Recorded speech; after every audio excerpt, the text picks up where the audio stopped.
Good morning, true crime friends. How y'all doing? Today is Thursday, February the 22nd.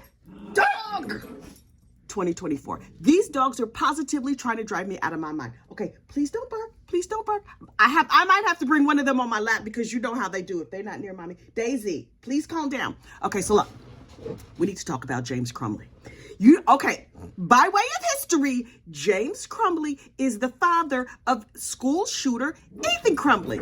This camera is all off. Okay. Oh God, this thing is a mess. Hang on. Okay, I captured her. Okay, so Ethan Crumbley went to school. He had mental health concerns, a little bit of a ticklish brain, right? So his mom and daddy was like, our child is hearing voices and hallucinating. What should we get him for a gift? A better help code so he could go get some therapy? No. It's hard to wrap that up. What's gonna be good for him? I know, there's a Black Friday sale, so let's go buy him a gun. So that's what they did. They went, are you gonna be good? If you promise not to bark, I'll let you down. It's like these dogs are trying to drive me out of my mind. Okay, so they went and got a Black Friday sale because it's important to get a good deal on a murder weapon. So they went down to the Black Friday sale at like Guns R Us or wherever they go over there in Michigan. And Acme. I remember it was Acme because I was like, is that where Wile E. Coyote buys all of his stuff? I wonder if they have them big cans of paint that you could like paint a rock black and then it turns into like a doorway. Anyway, so they went down to the Acme and they bought a used gun. Who knew you could buy used guns? You could buy like used cars and stuff. It just never occurred to me that you would buy a gun used, but y'all, I don't know nothing about guns. Now, you come over here messing around. My son knows a lot about guns and he will happily fill your ass full of lead, so govern yourselves accordingly. But anyway, so James Crumbley went on down there to the Acme Guns R Us and he got his son a used gun because Black Friday sales. And then his son, with the ticklish brain, took the gun to school and unalived his classmates. It was a terrible situation.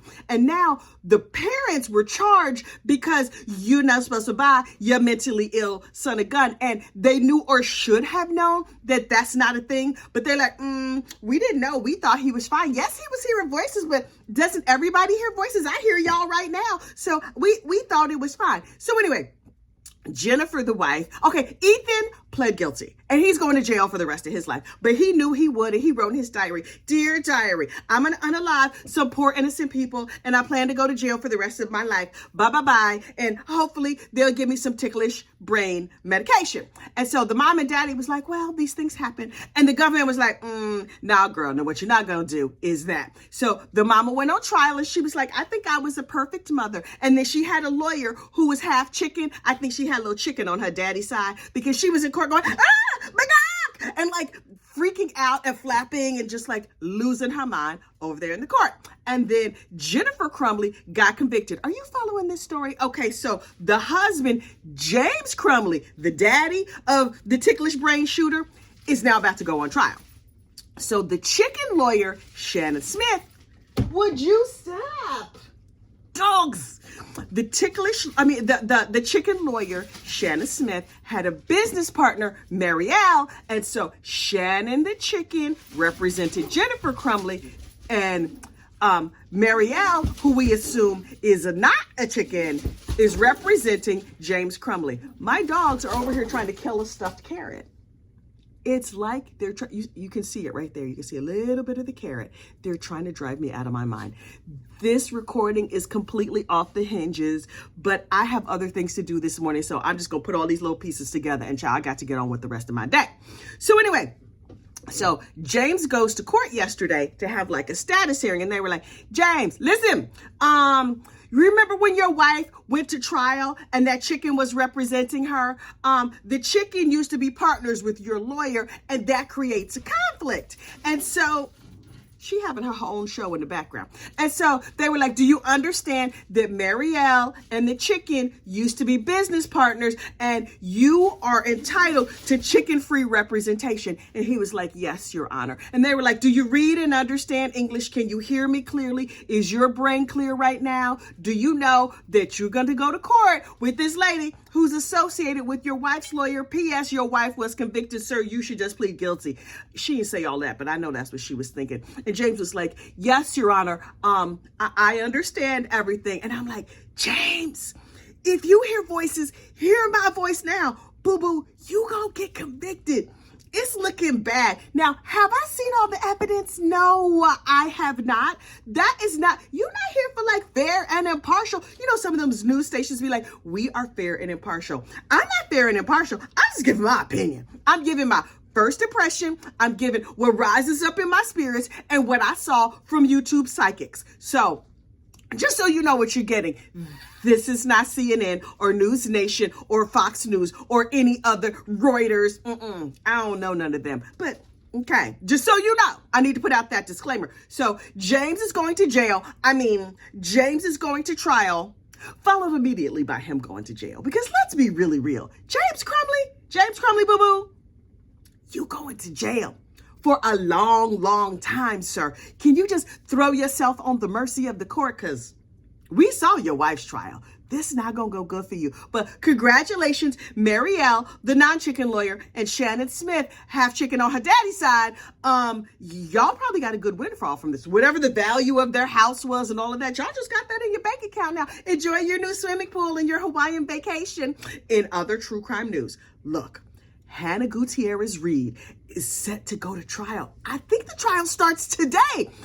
This is the case where Alec Baldwin had the gun on a movie set and he was like doing I don't want to aim my finger gun directly at the camera because that's not what you're supposed to do. So I'm going to aim it down because we don't want anything dangerous to happen. So he was like, we're just trying to line up the shot. Oh, the gun went off. I barely touched it. And now some people are shot and some people are unalived. And oh my goodness, it's a terrible situation. And so Hannah Gutierrez Reed is the lady who was in charge of keeping the guns safe. She didn't do a good job. And so I was watching, so the jury has already been selected. I believe the trial starts today.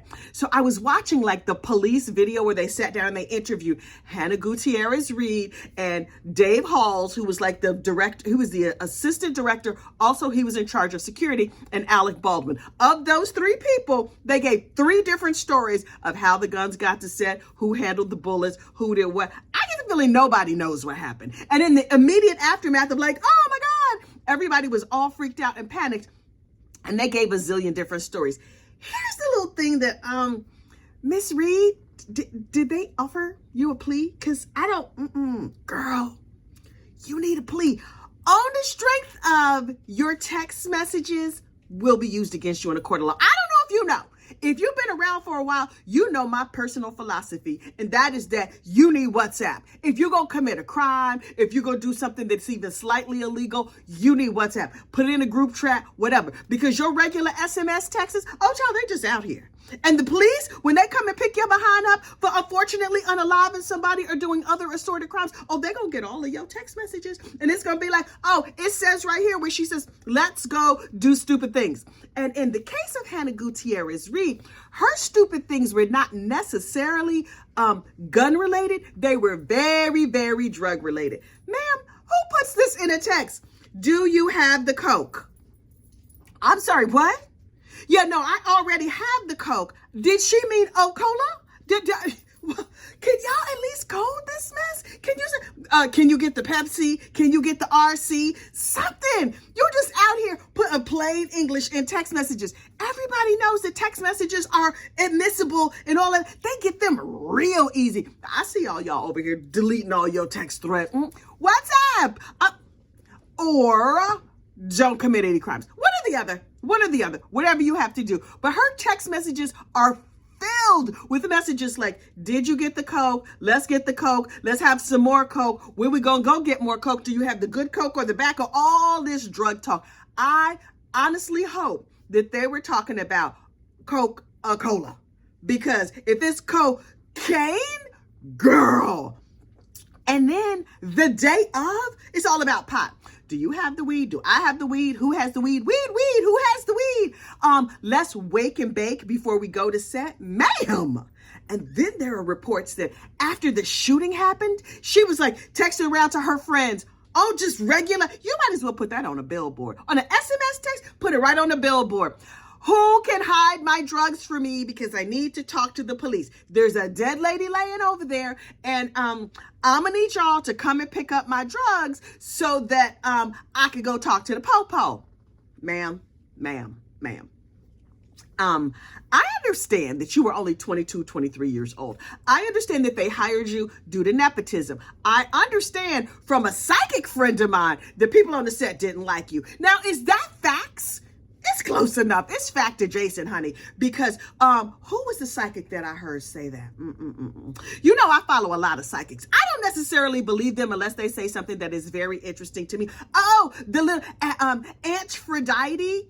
Oh, he's a little twink psychic who's like, girl, let me do your cards. Oh, I love me some Aphrodite. But Aphrodite, the psychic, said that the people on the set, he read the tarot cards, and the tarot cards told me all I needed to know. And that is that the people on the set really did not like Hannah Gutierrez Reed, and they were not out to help her, except for possibly, now I'm throwing in this part, possibly she had the good drugs, so they were like, okay, so we're gonna hang out with her a little bit. We're just gonna hang out and use some of her, like, whatever narcotics she's out here using. Is cocaine a narcotic? Is pot a narcotic, child? Unclear. Anyway, they were helping her consume her narcotics, and so then they all turned on her. When things went bad, they were like, she did it. You saw her over there with the cocaine. Check her text messages, because she sent me a text message just today, and she was not talking about Pepsi, because you know I like RC. I would never do that narcotic. Hannah girl, I don't know how this is going to go for you. You're 23 years old. What is the max you can face? I am not sure. Down there in New Mexico, they completely do not have their act together. They charge you, then they uncharge you, then they charge you again. It's all kinds of mayhem and madness. Honestly, based on the strength of this whole case is a mess, like the way the district attorney has put it together, maybe she doesn't get convicted. Maybe Hannah Gutierrez Reed walks. But you know what she's going to be doing after that? Being a barista at Starbucks. Weed is legal in, what's that state that? Weed is legal in California. Maybe she could just like work at a dispensary or something like that, because her future as a gun girl, girl, you done. You finish it. It's done. I'm gonna need you to update your resume. You're only 23 years old. What was I doing when I was 23? Oh, I was a customer service representative, and I was dating a whole bunch of losers. Every loser in the tri-state area took me out to dinner. But then I found my delightful husband, and we've been together for like 5,000 years. Anyway, so earlier before I did this video, right, I'm sitting here and I'm making my members only video like I do in the morning. Good morning, members. And then, because, you know, me and the members have like private little chitty chats.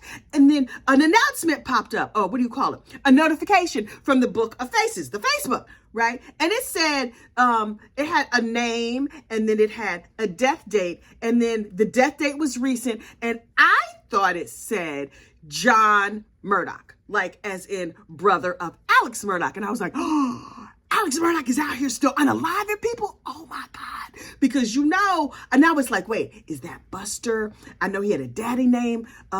His daddy was Buster. He has a son named Buster, but nobody goes by their real names. Everybody has other names. Is John the daddy?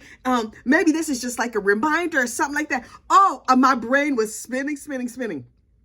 I'm not even on the Book of Faces like that, because listen, old people be over there. And by old people, I mean my senior citizen relatives, and they just use it to check up on you so they can ask you nosy questions. Why was you wearing that dress? I didn't know you was going to that party. Oh, when were you in Connecticut? Mind your business. Anyway, so I had to get off of that on the strength of all the 80-year-olds who was in my business. No, thank you. But clearly the senior set has not figured out Instagram. I'm not really over there either, but I'm over there more on the strength of my mom and them ain't over there. So anyway, I was like, wait, did another Murdaugh die? And in my mind, if another Murdaugh has passed, obviously Alex did it.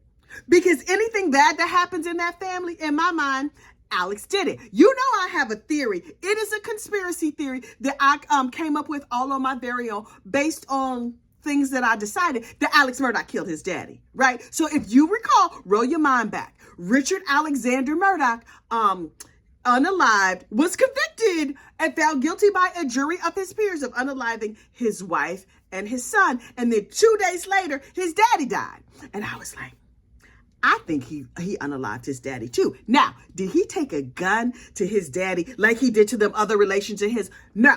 his bad actions and the stress and the whatever, his daddy was like, I'm done. I can't. Just went legs up like a roach. I mean, just dead. And so I was like, had those people not been unfortunately unalived, then Mr. Murdaugh might still be here.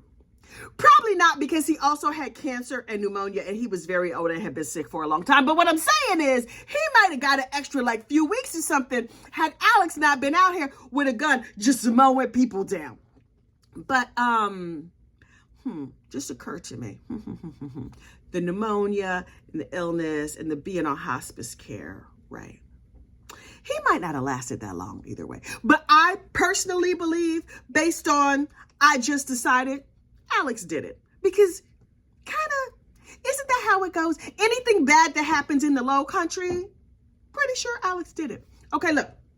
I need to get on with the rest of my day. I got to take a shower. I got to go to work. I have things I need to do today. But please, it's a couple of things I need you to do. Number one, like this video, subscribe to the channel. You can play bingo if you want. If you look in the description of this video, it will tell you you can get a bingo card. And if you go back and watch these videos and you get bingo, share a screenshot of your winning bingo card with me on either X or Instagram, and I will send you a prize. Oh, yes, we have prizes over here at the Gossip, the Rumor, and the Innuendo. Yes, we do. So you can go on and get yourself a free bingo card. If you're a member, members have different, separate bingo cards, so they have more chances to win. But you can win, too. We like you here. And here's a pro tip. This is what I do. When I watch videos back, I watch them at 2X. That's just my thing. Now, some people think I talk too fast. Honestly, when I don't really watch these videos back that often because they're too slow for me. My own videos, I don't have the patience for it. I'm like, oh my God,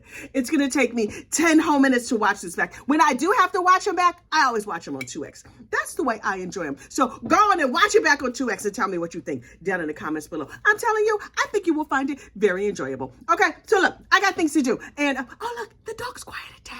Oh, yay me. Okay, y'all have a great day. Bye. Wait, so I was about to upload this video, and then it occurred to me. First of all, I was watching back a little teensy piece of this.